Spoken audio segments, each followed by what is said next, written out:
Hi, I'm Dr. Margreet Wibbeling, midwife specialist and your host of the Birth and Baby show, brought to you by Sister Lillian Center and Sensitive Midwifery. We empower moms and midwives to have the best birthing and parenting experience through natural, physiological and intuitive care, resulting in birth and baby advice you can trust. Hi guys, for today's episode we will be talking about mental health of the new mother and dealing with birth trauma, postnatal depletion and depression. And this is all especially for you because it's Mental Health Awareness Month. And oftentimes mental health is actually not focused on enough. So we've got a wonderful guest that will be telling us how important mental health is and how she dealt with it after her own birth trauma. And her name is Kesha van Rooyen. She's a mother of two, and she's absolutely passionate about this topic. So we could not have a better person talking about this. I'm sure you will be enjoying this. This episode is brought to you by Pegasus Homeopathics. Pegasus is a trusted household name that provides safe and effective remedies for everyday ailments and little pregnancy niggles. The good news is that it's 100% safe during pregnancy and for babies. Visit www.pegasuskids.com. So Kesha, I'm so excited to be talking with you today on this very, very important topic. And I know you are absolutely prepped up and the right person to talk about this. So tell us a little bit more about yourself. Thank you so much, Margreet. This is a real honor and privilege for me. We'll discuss why, but I'm obviously very passionate about people and helping people. And I'm very grateful for my pastor Act, and CRC that I'm even able to have this conversation with you, because if it wasn't for them, I would not be in a position to help anybody, leave alone myself. So yeah, a little bit background about myself. I am married 7 years this year with two little kids. I have two under two. So anyone watching can definitely keep me in their prayers. I am a full-time pastor at CRC, Christian Revival Church. And before that, I was an admitted attorney. I practiced in law firm, and then I moved over to corporate law. So very much a corporate side of life. I didn't think ministry at all. So that's why I am a very real, honest person, and I try to be extremely relatable, because that's just how I've grown up, and that's just always my life. So yeah, that is who I am and what I do. Wonderful. Sure, I didn't know that about you. That's awesome. You're actually a lawyer. Yeah, no, you many different hats on, and today we want to come under your hat of being a mother, as well as being experienced in counseling and awareness about mental health for mothers specifically. So how did you get interested in this topic? How did that work unfolded for you? So before I became a mom, mental health as a topic and motherhood as a topic was not something that I was very interested about. I was extremely naive about both fields, and very uneducated, but also disinterested. And I mean that with all the respect in the world, but it's not something that I can say that would spark me. And, you know, a lot of people say hindsight is perfect sight. I think what I've gone through, I've always said, you know, if the devil is going to be stupid enough to attack me in an area of my life, then I'm going to make it my life's mission to make him regret it.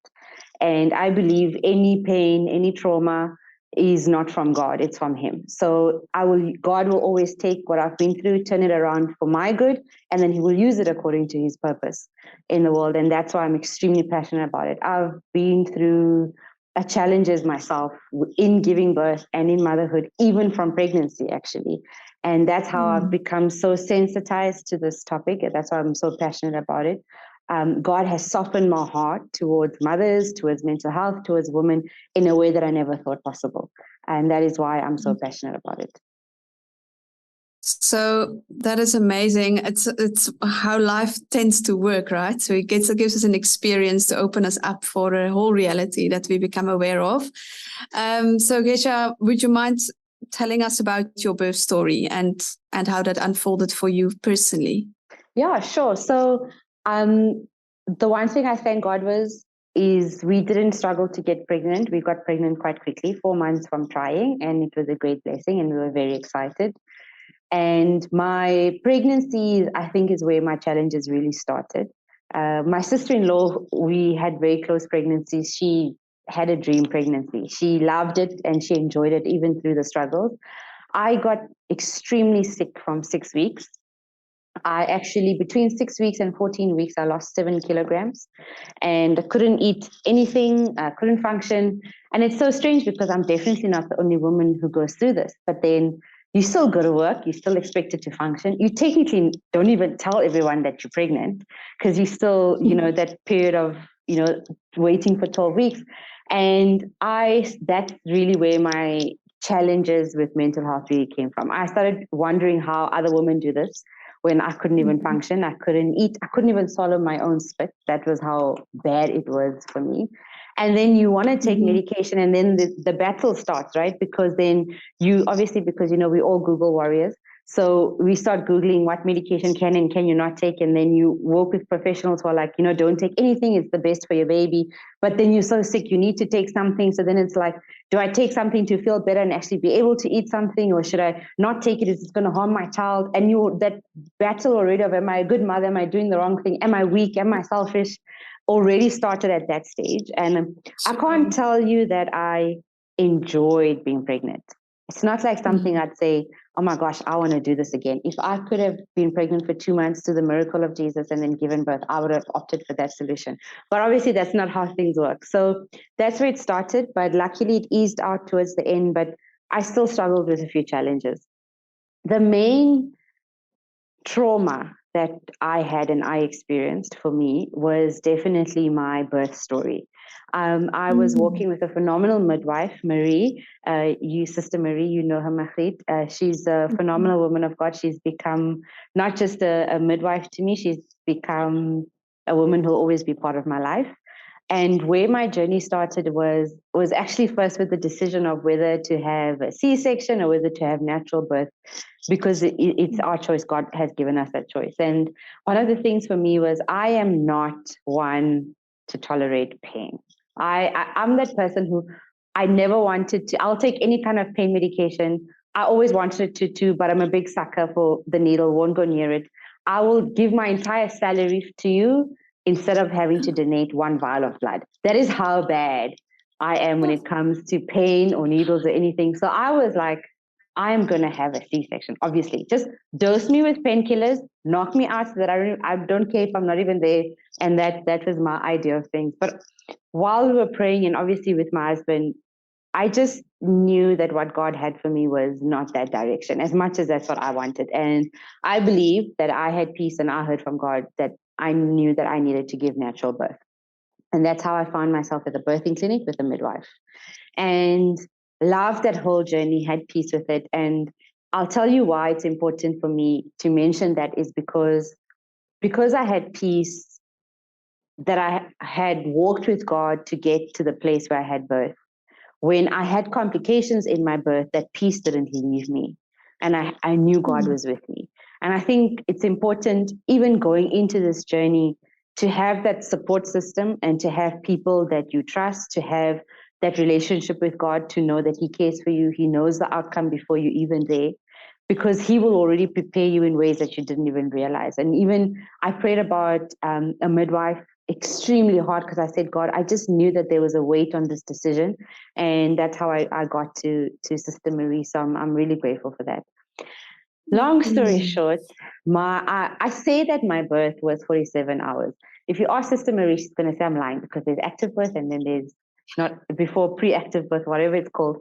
But for me, it was 47. Yeah. My contraction started, and 47 hours later is where I gave birth. So as far as I'm concerned, my birth was 47 hours. I didn't have Braxton Hicks. I feel like I went straight into contractions. And even when Sister Marie is like, no, this can't be real contractions, when she put the machine on, she's like, oh, you are actually having really nice contractions. I'm like, I've been trying to tell you I have. So I think I started having contractions at 11:30 on a Tuesday night, and excited and nervous, as all moms would feel. It was obviously my first baby.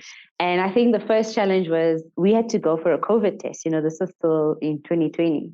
So it was those interesting times where you couldn't get admitted before you had a negative result. And I remember the first thing for me that was so stressful was, I'm nervous. I don't know what to do. Everything in me just wants to rush to the birthing facility or hospital. But now it's like I have to find somewhere where I can go and do a COVID test. And it's so crazy because the first place that I went to do a COVID test, I'm in labor and you're standing in line and my husband goes and says, can she not like get her test done first because, she's in labor. We need to get the results.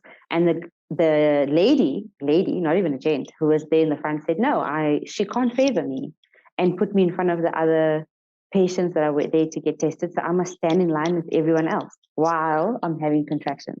So I think that was the first thing of like, this is not fair. What is happening here? But long story short, we went to a different place. We got the COVID test. But my contractions weren't reaching the close enough space where I was able to go to the birthing facility. Sister Marie was telling me to just wait until they catch up a bit. So it's just as when they become 2-3 minutes apart, they'd slow down again. And then they were 5-7 minutes apart. So went through Tuesday night, went through to Wednesday morning, went through Wednesday night, hadn't now slept since Tuesday. And eventually on Thursday morning, Sister Marie was like, you know what, come in, let's see what's going on. Went into the birthing facility, and when they put the machine, everything was fine. The contractions were fine. The baby's heartbeat was fine. I was fine. And then Sister Marie had to check my dilation, and I think that's where everything started going very hectic for me. To check my dilation, she couldn't find my cervix, basically. And that's when we discovered that baby's head was so far down that my cervix had moved to the back of her head.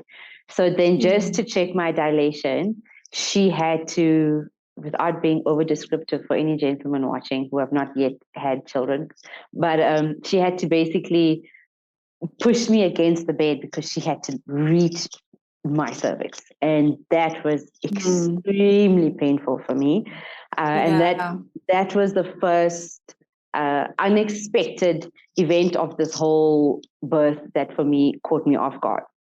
And that's when she told me my cervix had moved to the back. And that's actually why my contractions weren't where they needed to be because of that. That's why it was so slow. Sure. Then at that point, I think I was 6 centimeters dilated, and she said I only needed to, a little bit way to go. This was at 10 o'clock in the morning. We thought by 2, I should be able to give birth. I should be dilated enough.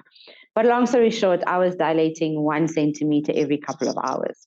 And the worst part about it was every time she came in, she's like, let's check how dilated you are, because that for me was like, oh my word, just can we not? It was so painful. And then to top it all off, I started fainting during my contractions. I don't know. Clearly, that's not common because Sister Marie said I was the first and only. It actually happened in both my births.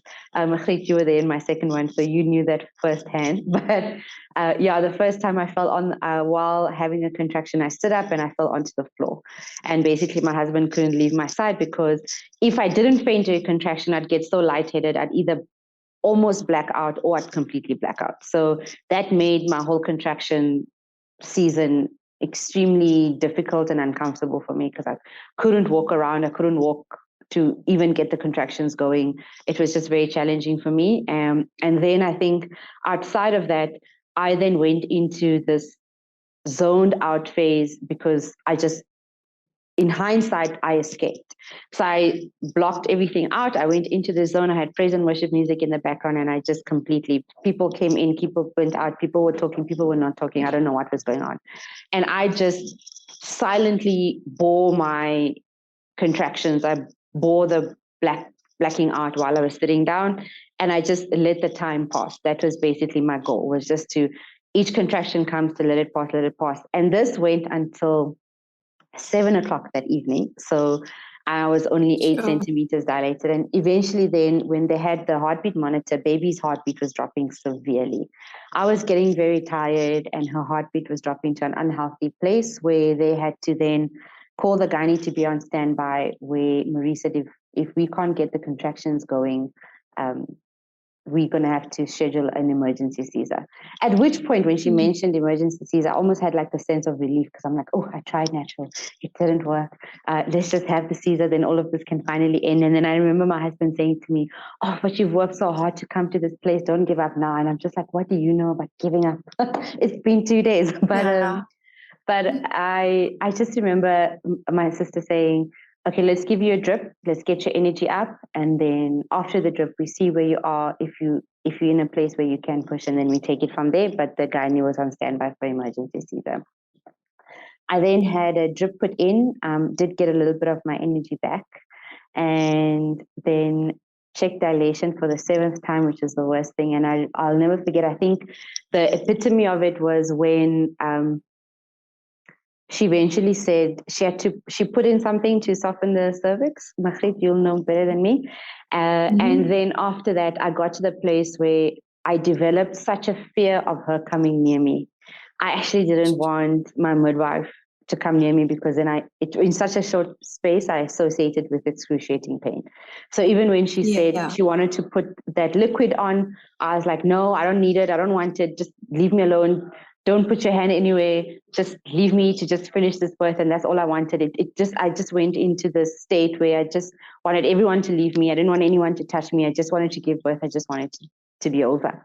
And eventually she had to do it, obviously for my good. She put it in, and then she had to, I'm not going to explain this 100% correctly, but this is what I remember of the situation. She said she manually had to pull the cervix through the baby's head, or basically. So as she pushed on my stomach, she manually pulled my cervix so baby's head could come through. And that was one of the most excruciating things I have personally ever experienced in my life. And in that moment where she did that, I had this scream of pain that just like came from like the pits of me. It's so funny, because I had two friends who gave birth at the same facility with midwives, and they both tell me, oh, Keisha, the screaming is so over dramatized. That's just for movies. No, it's not. Because if it's so, then someone should have been videoing me, because I was definitely in a movie, because I screamed where everyone in any vicinity in a 5-kilometer radius would have been able to hear me. And I let out this sharp scream. And I think that's where really the trauma for me triggered. And then I thought we were done. I thought that was it. Now the baby's out. And then she's like, no, you still have to push the baby out. I was like, you've got to be kidding me. Like, I thought you just pulled the baby through the cervix and now the baby should be out. She said, no, Keisha, you still need to push. And then I think the challenge for me was I was in this space where I had escaped, right? Because I was dealing with my pain and internalizing it. And now they're telling me to push when I get a contraction. Now I have to engage with giving birth. I wasn't able to run away from it anymore. And that was a big challenge for me. I was still screaming, so I would push and I would scream, but not a healthy scream or a groan. I learned that in my second delivery. It was just a scream of pain. That was more from the top of me than it was, pushing from the down of me. And, Marie, she came and she shook me and she looked at me. She says, Keisha, look at me. Because I was so disengaged that I didn't even realize that my eyes were closed the whole time. I wasn't looking at anyone. I was completely disengaged with the whole experience. And she said, just open your eyes and look at me. And that's when she told me that I need to use my energy to push in the right way without screaming and letting it out from the top. And I was pushing, and for 45 minutes, I felt like nothing was happening. It got so bad, Margriet, that when I got a contraction, it was so painful for me that I hid a contraction so I wouldn't be forced to push. Because every time I had a contraction and they'd know it, they'd obviously encourage me to push and push me to push, and I didn't want to the point where I literally silently bore a contraction just so that I could have a break, because I didn't want to push. And obviously that was obviously not so healthy, but that was where I was. And then eventually I think what shifted in me was 45 minutes later. I was sweating, I was exhausted. The midwife from the birthing facility from Genesis said to me, Keisha, she says, you need to push into the pain. Stop running from the pain and push into the pain. And something in me just shifted, and I said, okay, I really believe it was God. And I said, okay, I'm going to just, it's either I can keep at this for another hour, or I can just press into the pain and deliver my baby and get this over. And that is what I did. 3 minutes after, I shifted my mind. I was able to push in a better way, push with my contractions, work with the pain, and my beautiful daughter Dela was born. And I think what's important for me to mention at this point as well is the first thought when she was born was relief. And the first thing that I thought was, is it over? Is she actually out? I didn't look at her. I didn't touch her. I didn't engage with her in any form or fashion. I just wanted to know, is she actually out? Are we over? Yeah. And even, because she was crying for so long for me, because she kept coming out and going and coming out because I wasn't pushing correctly. It was just this thing of, I just wanted it to be over. And eventually, Sister Marie, she came, and obviously she picked it up. And that's why I love working with midwives, because they're there for your child, but they're also there for you. And she saw that I was disengaged, and she said, Keisha, look at your baby. And she brought it to me, and I didn't want to touch the baby. So she literally took my hand and she stroked the baby with my hand so that I could engage with my child who was now born. So that was my birth story. And Mahrit, long story short, the reason why I knew something was not right is, obviously, as a pastor, I work in women's ministry. I counsel and I sit with women day in and day out. We not medical professionals, and even sitting with you, I don't want to put anyone to think that I'm a medical professional. And I think walking with people who have experience and who can walk the journey with you is important, yes. But do I think if you need medical intervention, you should get it? 100%. But through the working with people, I could identify triggers in my own life. So that night, as I was holding my baby in my arms, I could hear another woman across the hall giving birth, and she was also screaming. And immediately I started crying. I wanted to drop my baby, and I wanted to run to this mommy, and I just wanted to hold her hand, and I wanted to tell her that she's going to be okay. Everything was going to be okay. And that's all I wanted to do. And obviously, that was a trigger for me, because another woman screaming triggered emotions and thoughts in me that would not necessarily otherwise drive me, or something that I would not normally think about. And what I realized was, I wanted to help her out of my pain, not out of healing, because I was crying and broken. Wow. And my drive to help her was a painful desperation, not a healed, hopeful, I need to help her. And that's also what's important for people to know, because if I don't go and get the healing that I need, all I'm going to do is I'm going to pass, in good intentions without realizing it subconsciously, pass unresolved trauma and help that person out of a place that I don't even yet know what the strength in that situation would look like, because I'm just taking my pain to her. So obviously I didn't go to her. I don't think they would have allowed me in any event. I also struggled to move because I had to get multiple stitches, because my baby was quite big. I tore a little bit, but actually a lot. But yeah, that's when I realized that I am experiencing trauma. I actually that night immediately sent a message to Nikita. She is a colleague of mine at the church, and she's I don't know if it's a practicing social worker, but she's also very passionate about these areas, and she's very experienced. And I sent her a message, and I immediately said to her, I need a trauma debrief, and I need counseling. So I gave birth Thursday night. Saturday, we got discharged. On Sunday, after church, she came to my house, and we sat for 3 hours, and we did a trauma debrief.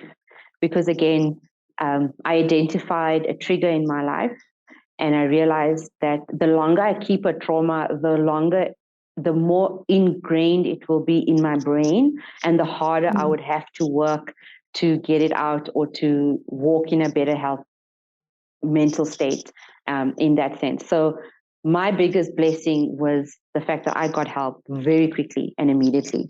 So yes, I experienced postnatal depletion, but it didn't develop or go down the road into postnatal depression. And that's what, obviously sometimes it's unavoidable depending on how your body reacts, because your body gets so depleted at times that it's more of a health challenge than it is I went through something that was difficult for me. It was but either way, I know that's what helped me. So that is my long story of what my birth story and birth trauma was, and why I'm passionate about mental health. And I do know that getting the help faster, sooner than later, is extremely beneficial. And obviously, I still had things to work through over time, but it was the starting point that I needed.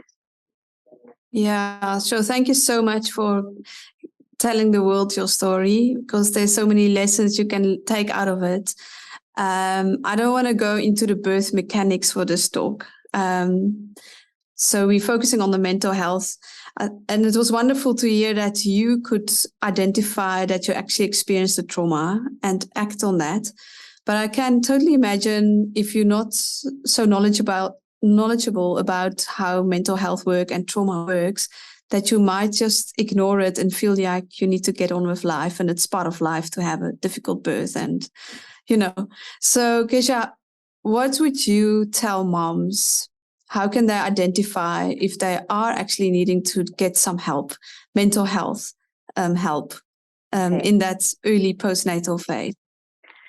For me, the most important thing is you have to know what your normal thoughts and emotions are.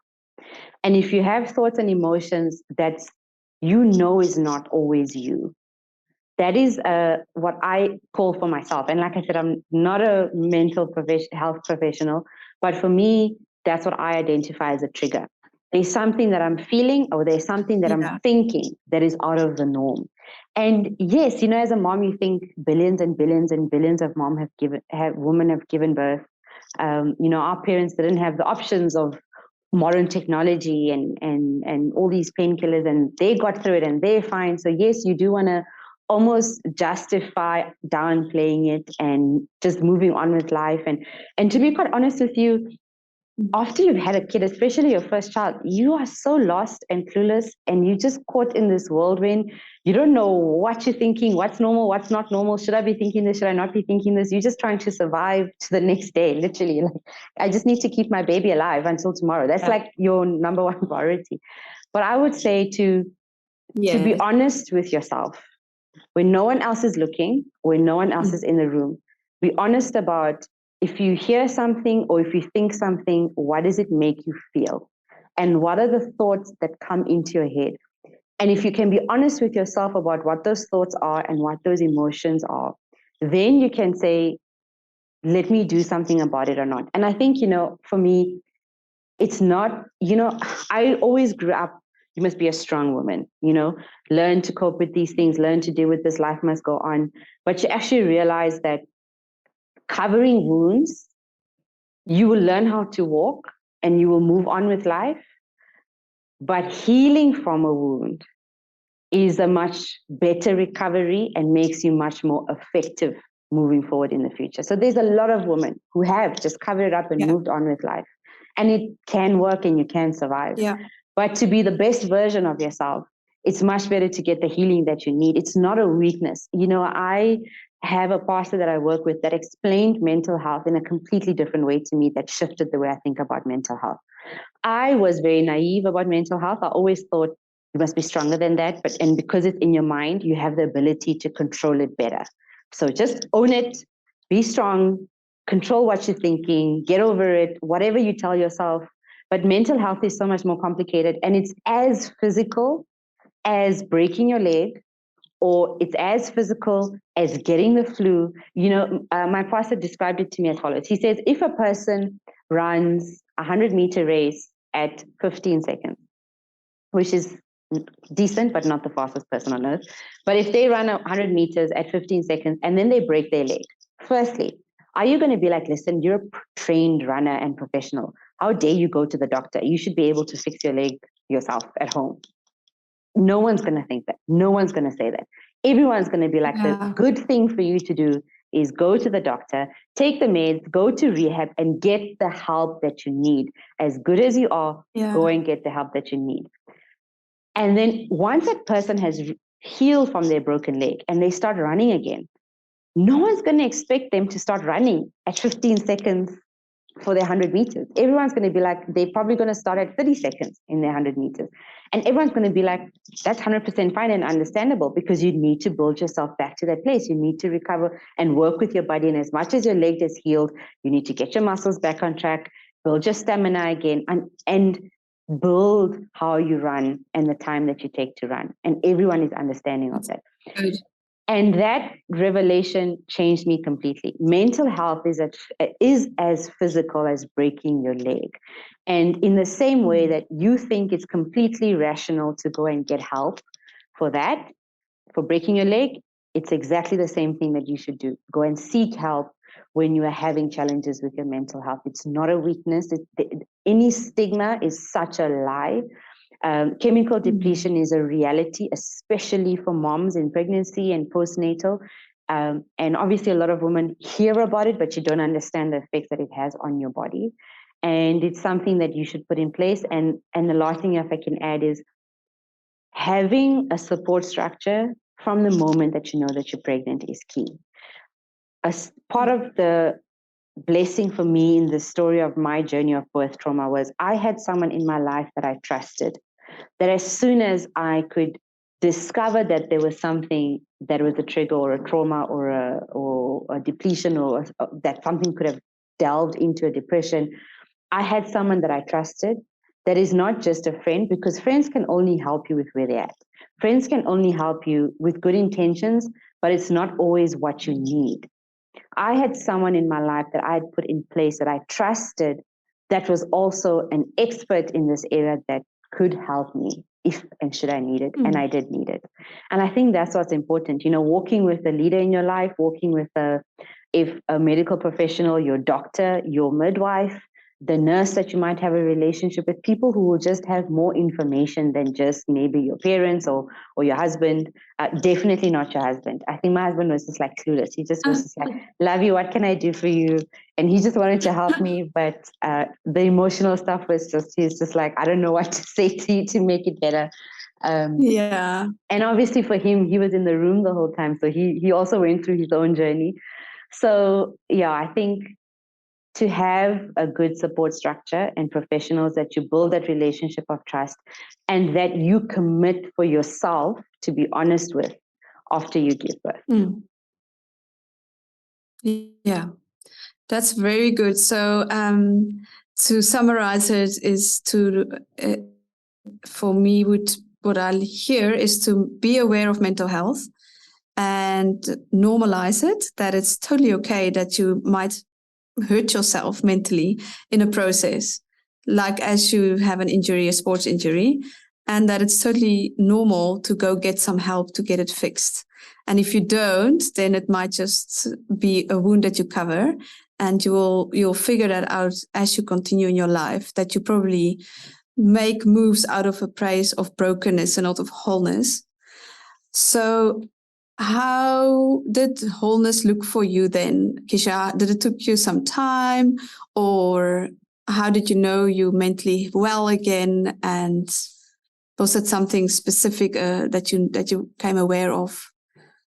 I would say for me, my journey was twofold. The one was the birth trauma, which is a very intense emotions, intense thoughts that once I had dealt with, immediately became better. The intensity of the trauma that I experienced. And that obviously... That was just by a professional walking through the process with you. Yes. So they did a trauma debrief. And what's important is, obviously, for me, my foundation is my relationship with Jesus. And I know that the devil is just a liar. And trauma is also him planting lies that he wants you to believe. Pain that he wants you to believe as truth in your own life to become your reality. And as part of the trauma debrief, for me, what was important was It was the professional that did the trauma debrief, yes, but it was also walking with God to identify what were the lies that the enemy had planted inside of me that God had to replace with his truth. That I had to then the second part of my journey took a longer time. That was the renewing of my mind. Romans 12:2, where God says, do not be conformed by the patterns of this world, but be transformed by the renewing of your mind. And the reason why that's important for me was renewing has always been, renewing is to replace something that exists with something new. So the trauma had placed something inside my mind, had replaced something inside of my emotions. And I had to daily renew my mind to replace it with something else, which was for me the word of God. And I had to walk with God and hear his word and confess his word every day, that pain is not what God's will for my life is. He doesn't get joy from seeing me in pain. Not every birth has to have pain. If I was going to, and the other thing that I said, for example, was we knew we wanted to have more kids. So I knew that that wasn't going to be my only birth. Am I now going to be driven to have a Caesar because I had trauma in my natural delivery? Am I going to want to wait before having another child? All those thoughts come into your head. Like, can I do this again? Can I do natural birth again? I don't want to put myself through this again. And then you have people in your life that say that to you. They hear your story, and then people say, sure, you're definitely going to have a season next, you know? And I said to God, I said, I don't want a future decision to be based on a past fear, but I have to walk in that revelation. And that was a journey. That didn't happen in a day. Yeah. I had to walk with God, and his Holy Spirit had to flow with me to the point where my second birth, Machrit, was 17 months later, much sooner than I thought. Wow. And I did it exactly the same way. Natural birth, same midwife, same facility. And I had a completely different experience. It was challenging. I'm definitely not one for pain. Machrit was actually the one who literally had to sit me down and pray for me, because I'm just like, I am done. You give me an epidural, or I am going to walk out and find a doctor, whether it's illegal or not, to give me one right now. That was exactly where I was with my second delivery. These silly midwives. Yeah, I was like, these women just want to torture me. That's all they want to do. They just want to torture me. But obviously that's not the case. But so I'm not saying that it became easier physically or even mentally, because I struggled while I was delivering the second time. But my recovery after giving birth the second time was completely different, because I had walked the journey. I had learned to renew my mind. I had learned to trust God. And I chose to believe that God is good. I chose to believe that he can give me my dream birth. He can give me, God can even give you a painless birth. That wasn't necessarily my reality, but it doesn't make God incapable of that, because he can do it. But to trust him again, to know that he wants good for me again, and to walk in that freedom, to walk in that hope, to walk renewed, that was a journey for me. So it's twofold for me. For me, it's get professionals that can help you and walk with you, because you have to learn, because your brain is a muscle. Your emotions are part of your soul that you can train, that you can coach, that you can work through. And I believe in walking with professionals. And then the second part for me was walking with God and leaders in my life who loved me and cared for me from a spiritual perspective that no one else could give me, that made me whole again. I don't want to sound over dramatic, but that really was what it was for me. Yeah, no, that's wonderful. And it's also very good to hear that it is a journey that you're going to walk through. And how you came out. No, it's really very practical. Thank you for making it tangible. So lastly, Kesha, for women listening, if they listen now, like, yeah, I definitely need to get some help. I have been traumatized and my mental space is not healthy. What would a good professional be? Where can they seek them out if they don't have someone close by? Are the things that they need to look out for? I would definitely advise the person that you automatically trust in your whole journey is your medical professional. Whether it's your gynae, whether it's your midwife, whoever it is that you walked with. I think if you've got nowhere else to go, you don't know what to do, what direction to turn, they're the best start, because they'll be able to guide you in the next step. And that's why having that relationship with your midwife or having that relationship with your gynae is so important, and having that relationship of trust and knowing that God also placed them in your life for a reason. You know, they look after you from a medical perspective, but they're also going to look after you as a person. They really will. You just have to approach them and open that door with them, because they're not going to force themselves on you. You know, our medical professionals are gentlemen or gentle ladies.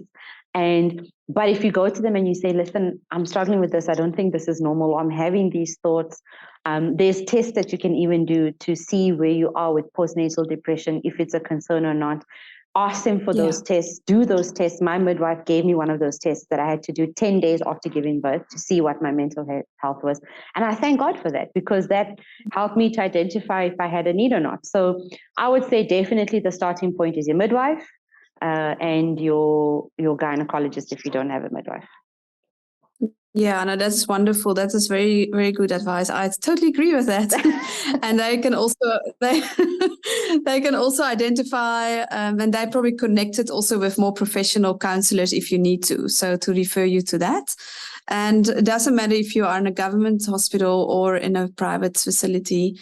There should always be access to help. So just ask for it, open up for it.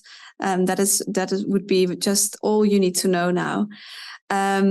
So wonderful. I think there's not too much time left, but let's just quickly go to, this was dealing with a birth trauma. And you also said something powerful, that you actually prevented going into postnatal depression because you actually dealt with the trauma quite on time. So we know that postnatal depression is linked often to not good birth experiences and also the aftermath of it. And then you hit a depletion, and it can just become a mental mess. So do you want to say anything about that to mommies out there? There's so much to say, Margriet. You know, I mean, there's so much obviously that your body goes through, but then outside of that, I also struggled with breastfeeding. I wanted to breastfeed my baby, and then it was this disappointment because she was losing a lot of weight. At 4 weeks, she weighed less than her birth weight. And then, you know, it's that disappointment that you have to deal with, and all the hard work. And it was very painful for me. And then you're not sleeping. Then it's this pressure. It's a lot. It's a lot to deal with. And I completely see how the pressure physically, emotionally, you place yourself last in line during your pregnancy, but a lot after pregnancy. You're the last person that you think about. That's why moms have these jokes about our hair in a bun, because you don't get a chance to wash your hair. You don't sleep properly. You don't. And yes, we talk about these things, but we also we talk about it in almost a light or jokey or like, oh, this is so normal kind of way. But we also don't talk about the fact that the emotional stress of it all doesn't have to be normal. It doesn't have to be something that you bear, because you really are depleted. Yes, people might handling it better, but I definitely think postnatal depletion is everybody. I don't know, unless there's something that I don't know yet, Margriet. You must tell me. But I think that's for everybody. There's a pill out there that you don't know about. Yeah, please, if someone is hiding it from me. But I think I know, because obviously we work with a lot of women. Medically, there's some women who go into postnatal depression, and it's for medical reasons, not just stress-induced or just depletion-induced. So that is obviously a topic that medical professionals have to work with. But in a journey of avoiding postnatal depression, for me also what's important is to have a good support structure. You don't know how to talk to people. You don't know how to ask for help. You don't know how to get your husband involved. You don't know how to ask your friend to come and have a coffee. You don't know how to go out with your baby when they're crying so much. Everything is so new. For me, what really helped me was to have a support structure. Again, my midwife, I had an amazing relationship with my midwife. And I had a relationship where I could send her a WhatsApp when I didn't know what to do, when I didn't know what was happening. I had a very good support structure with both my moms that were very helpful. and would come and help and come and look after the baby so I could have a shower if my husband had to work and couldn't be there. And I was also the mommy who was not scared to get my husband or dad involved. Like, I didn't wait. I think, mothers have a very good ability to just step in, and there is a grace and hormones that you just go in and you dive and you want to do everything, and you can do everything better than everyone else for your child. Yes, I agree with that 100%. But I equipped my husband to help me, and I actively got him involved. Men, I don't think, like, naturally just look at it and be like, oh, let me run in and help, or let me run in and do this. Like, I don't think they think that way. They function differently. And they also, especially if they're working, they need to function in a different capacity. That's not where their mind is at the whole time. Rightly so, because, things need to happen in life. So I was very intentional to involve dad. I would, if baby I'd be like, hi, Lovey, can you please help me and change the nappy? Please, can you do this? Please, can you do that? I'd talk to him about what he could do and what he can do. Can you wake up and when we eventually had to move over to a bottle, can you help and do a feed in the night so that I can sleep a little bit? Can we do this? Can we do that? And I would have constant discussions with him that he would be part of it, because God has given us our partners. And my heart has the biggest respect for single moms, and that's a different conversation. And what kind of support you can put into place in that sense. But I think if you're blessed and you have dad there to lean on him and to talk to him and engage actively in getting him involved. Yeah, so that's very, very good advice. Yeah, and to just make it known. No one can just read what's going on in you. No. Yeah. And we want that as women. Huh? I said, as women, we want that. We want to just sit that everyone must just know what we need. And it's always better when we don't have to ask and you just give it to us anyway. But that's not reality, Don't set people up for failure. Communicate what your needs are. Be open and honest with people. Put in things in place, and you help yourself, but you also help your family. A healthier you is a healthier child, is a healthier marriage, is a healthier household. You are the heart of a mom, is the heart of the family, is the heart of the house. If you are strong and good, you are a priority, because that's good for your family. Yes. So don't put yourself at the end of the line, but at the beginning. Yeah. No, wonderful, wonderful advice. And there's so much we can say, but I think the main messages has come through very powerfully. And I'm sure many moms will be blessed by hearing this. And I hope that many pregnant mommies are also going to listen to this, because I also think right expectations are so important when it comes to birth and also life after birth. So it is hard. But if you know it, you are, I think, mentally already preparing a little bit to be in that space. Right? 100%. And God has graced you. And you know what? I know exactly why I had to go through what I went through. I am a stronger person because of it. I'm more empathetic. I work, even as a pastor, I work with women in a way that I've never worked before. It changed me for the better in 100,000 ways. And if I had to go through it again, I would go through it again, because I'm better off for it. Wow. My family is better off for it. People are better off for it. God can use me in a better way. So yes, it was difficult, but God was with me. I had peace the whole time that me and baby were both going to be okay. And I did something that I never, ever imagined in a million years that I could do. And that's what becoming a mother does. It teaches you that you are capable of more than you ever thought imaginable. It's always worth it. It was 100% worth it. I'll do it again. I've done it again. And regardless of what your story is, and not everyone has to go through pain, not everyone has to go through difficulties, it's irrelevant. But your story is going to be perfect for you. Beautiful. Beautiful. I'm going to not add to that. That was perfectly said. Thank you so much, Keisha. And for being so free to share your personal story. And Thank you. I wonder, Thank you for having me. for the feedback. It would be great to hear feedback from people listening. Hey, but as long as the message comes out that we will achieve good mental health, and that it's something that we really need to be aware of, and that we can deal with it, and we can become whole. And your story can be a redemptive story. It's not no story should stay a painful story. So that is really powerful. That came out from you. Thank you so much. Thank you so much, Margriet.